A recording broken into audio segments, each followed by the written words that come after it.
Hello and welcome to on board. Puttu നമുക്ക് എല്ലാവർക്കും ഇഷ്ടമുള്ള ഒരു ബ്രേക്ക്ഫാസ്റ്റ് ഡിഷാണ് അല്ലേ? സാധാരണ നമ്മൾ പുട്ടുണ്ടാക്കുന്നത് അരിപ്പൊടി യൂസ് ചെയ്തിട്ടാണ്. അതിൽ കൂടുതലുള്ളത് കാർബോഹൈഡ്രേറ്റ്സ് ആണ്. നമ്മുടെ ബോഡിക്ക് ആവശ്യമുള്ള വിറ്റമിൻസും മിനറൽസും ഒക്കെയുള്ള ഒരു ന്യൂട്രീഷ്യസ് പുട്ടാണ് ഞാൻ ഇന്ന് ഇൻട്രൊഡ്യൂസ് ചെയ്യുന്നത്. ഈ പുട്ടിന്റെ സീക്രട്ട് ഇൻഗ്രീഡിയൻറ്റ് എന്താണെന്നല്ലേ? ആൽമണ്ട്സ് അല്ലെങ്കിൽ ബദാം. നമ്മുടെ ബ്രെയിനിനും ഹാർട്ടിനും ബോൺസിനും ഈവൻ സ്കിന്നിനും ബെനിഫിഷ്യൽ ആയിട്ടുള്ള ഒത്തിരി ന്യൂട്രിയൻസ് ഈ ആൽമണ്ട്സിലുണ്ട്. നമ്മുടെ ബാഡ് കൊളസ്ട്രോൾ കുറയ്ക്കാനും നമ്മുടെ ബ്ലഡ് പ്രഷറൊക്കെ മെയിൻറ്റെയിൻ ചെയ്യാനും ഈ ആൽമണ്ട്സ് വളരെ ഹെൽപ്ഫുൾ ആണ്. നമുക്ക് ആൽമണ്ട് പുട്ടുണ്ടാക്കാനുള്ള ഇൻഗ്രീഡിയൻസ് എന്തൊക്കെയാണെന്ന് നോക്കാം. ഇതിന് വേണ്ടിയത് ആൽമണ്ട്സ് പൊടിച്ചത് അല്ലെങ്കിൽ ആൽമണ്ട് മീൽ എന്നാണ് ഇതിന് പറയുന്നത്. ഇത് ആൽമണ്ട് മീലായിട്ട് വാങ്ങിക്കാൻ കിട്ടിയില്ലെങ്കിലും വീട്ടിലുള്ള ആൽമണ്ട്സ് നമുക്ക് ചതച്ചിട്ട് മിക്സിയിലിട്ട് പൊടിച്ചെടുക്കാവുന്നതാണ്. ഇത് കൂടാതെ റോൾ ഡോട്ട്സ് പൊടിച്ചത്. ഇനിയുള്ളത് സാധാരണ നമ്മൾ പുട്ടുണ്ടാക്കുന്ന അരിപ്പൊടി കുറച്ച്, പിന്നെ തേങ്ങാപ്പീര. ഇതിൻ്റെ പ്രൊപ്പോർഷൻ എന്ന് പറയുന്നത് നമ്മൾ എടുക്കുന്ന അരിപ്പൊടിയുടെ 3 ഇരട്ടി റോൾ ഡോട്ട്സും അതേപോലെ തന്നെ അരിപ്പൊടിയുടെ 3 ഇരട്ടി ആൽമണ്ട് മീലും യൂസ് ചെയ്തിട്ടാണ് ഈ പുട്ടുണ്ടാക്കുന്നത്. അപ്പം നമുക്ക് ആൽമണ്ട് പുട്ട് ഉണ്ടാക്കുന്നത് എങ്ങനെയാണെന്ന് നോക്കാം. ഞാനിവിടെ യൂസ് ചെയ്യുന്നത് 1/3 കപ്പിൻ്റെ മെഷർമെൻ്റ് ആണ്. അപ്പോൾ ആദ്യം നമുക്ക് വേണ്ടിയത് അരിപ്പൊടിയാണ്. 1/3 കപ്പ് അരിപ്പൊടി. Same amount of water, 1/3 cup water. നമുക്കിനി എക്സ്ട്രാ 3 ടേബിൾ സ്പൂൺ വാട്ടറും കൂടെ ഇതിനകത്ത് ആഡ് ചെയ്യാം. ഈ എക്സ്ട്രാ ടേബിൾ സ്പൂൺ വാട്ടർ നമുക്ക് ഓട്സിന് വേണ്ടിയിട്ടുള്ളതാണ്.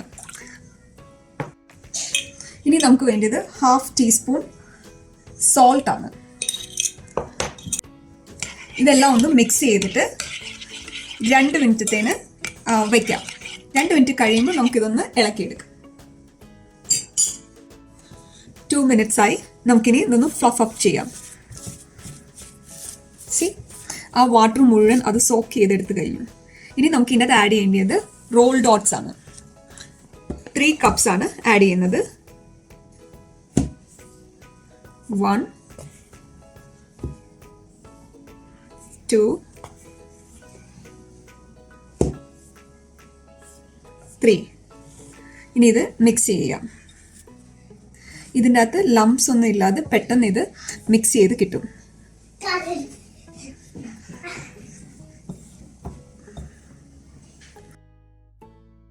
നെക്സ്റ്റ് നമുക്ക് ആൽമണ്ട് മീൽ ആഡ് ചെയ്യാം.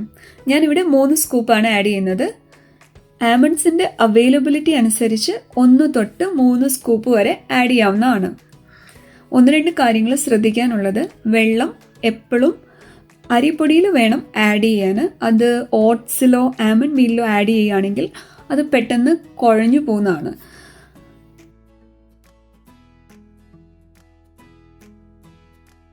പിന്നെ ഉള്ളത് ഇതിൻ്റെ കൺസിസ്റ്റൻസിയാണ്. ഇത് ഇതുപോലെ പിടിക്കുമ്പോൾ കട്ടയായിട്ടിരിക്കുകയും എന്നാൽ കൈ കൊണ്ട് തന്നെ ഈസി ആയിട്ട് പൊടിക്കാൻ പറ്റുകയും ചെയ്യുന്ന രീതിയിൽ വേണം ഇത് നനച്ചെടുക്കാൻ. നമ്മൾ ഈ എടുത്തേക്കുന്ന മെഷർമെൻറ്റ്സ് വെച്ചിട്ട് ഏകദേശം 2 കുറ്റിപ്പുട്ട് നമുക്ക് ഉണ്ടാക്കാവുന്നതാണ്.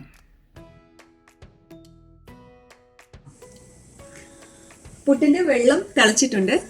നമ്മൾ ഇതിനകത്ത് കൂടുതലും ആൽമണ്ട് മീലും റോൾ ഡോട്ട്സും യൂസ് ചെയ്തേക്കുന്നതുകൊണ്ട് ഇതിൻ്റെ കുക്ക് ടൈം വളരെ കുറവാണ്. സ്റ്റീം വന്നതിന് ശേഷം ഒരു 4 മിനിറ്റ്സ് അത്രമാത്രം മതി ഇത് കുക്കാവാൻ. Okay, so let's see.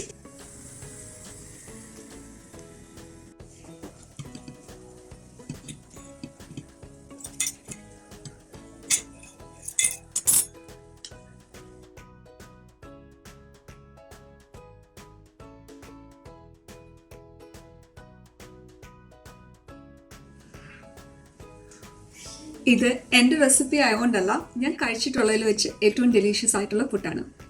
Hope you will try it and enjoy it too.